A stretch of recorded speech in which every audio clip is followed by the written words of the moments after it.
नमस्कार. श्री ब्रह्मचैतन्य महाराज गोंदवलेकर प्रवचन. आज 4 जुलै.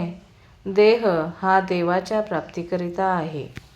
एकदा असे झाले की एका साधूकडे चोरांनी चोरी केली. ते पळून जात असताना शिष्यांनी पाहिले, तेव्हा चोरांना धरून त्या शिष्यांनी खूप चोप दिला. हे त्यांचे करणे गुरुला समजले.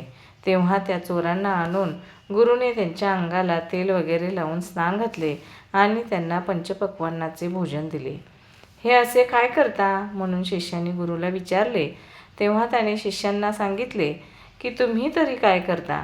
सर्वच जण देवाच्या घरी चोरी करीत आहेत. कारण आपल्याला त्याने हा जो देह दिला तो देवाची प्राप्ती करून घेण्यासाठी म्हणून दिला, परंतु आपण ते न करता त्याच्यापासून विषय चोरतो आहोत की नाही.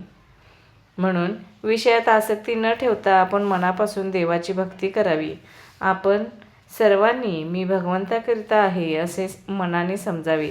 सर्व ठिकाणी भगवंतच भरलेला आहे अशी मनाची पक्की खात्री झाल्यावर मग द्वैत आपोआप नाहीसे होऊन जी एकाग्रता साधते तीच खरी समाधी होय. संत काय करतात? आपण चुकीची वाट चालत असताना अरे तू वाट चुकलास अशी जागृती आपल्याला देतात आणि खरा मार्ग दाखवितात. ते सदा सर्वदा समाधी सुख देतात, भोगीत असतात आणि नेहमी भगवंताविषयीच सांगत असतात. भगवंताच्या लीला पाहणाऱ्यांनाच खरा आनंद मिळतो. आपण एक दाणा शेतात पेरावा आणि त्याबद्दल 1000 दाणे घ्यावे ही भगवंताची लीला आहे. भगवंताच्या ठिकाणी जे आहे ते सर्व आपल्या ठिकाणी आहे.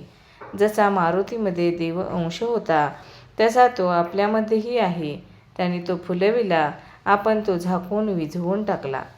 मारुतीचे ध्येय डोळ्यासमोर ठेवावे. त्याचे ब्रह्मचर्य, भक्ती, दास्य आणि परोपकार करण्याची तऱ्हा या गोष्टी आपण शिकाव्यात. मारुती हा चिरंजीव आहे. ज्याची जशी भावना असेल त्याला अजूनही त्याचे दर्शन होते. मारुतीला सर्व सृष्टी रामरूप दिसली. हेच खरे भक्तीचे फळ आहे. उपासक देहाला विसरला की उपास्य मूर्तीमध्ये त्याला जिवंतपणा अनुभवाला येऊ लागेल. माझ्या देवाला हे आवडेल का? अशा भावनेने जगात वागावे हाच सगुणोपासनेचा मुख्य हेतू आहे. भगवंत दाता आहे, तो माझ्या मागे आहे, तो माझे कल्याण करणारा आहे. हीच जाणीव झाली की जे मिळाले ते भगवंताच्या इच्छेने मिळाले ही भावना होऊन आहे त्या परिस्थितीमध्ये समाधान मिळेल. समाधान आणि आनंद हीच खरी लक्ष्मी होय.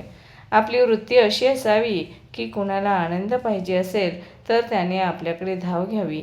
इतर संपत्ती कितीही दिली तरी पुरी पडत नाही, पण वृत्तीचा आनंद देऊन कधीच संपत नाही. वृत्तीचे समाधान ही भगवंताच्या कृपेची खूण आहे. धन्यवाद.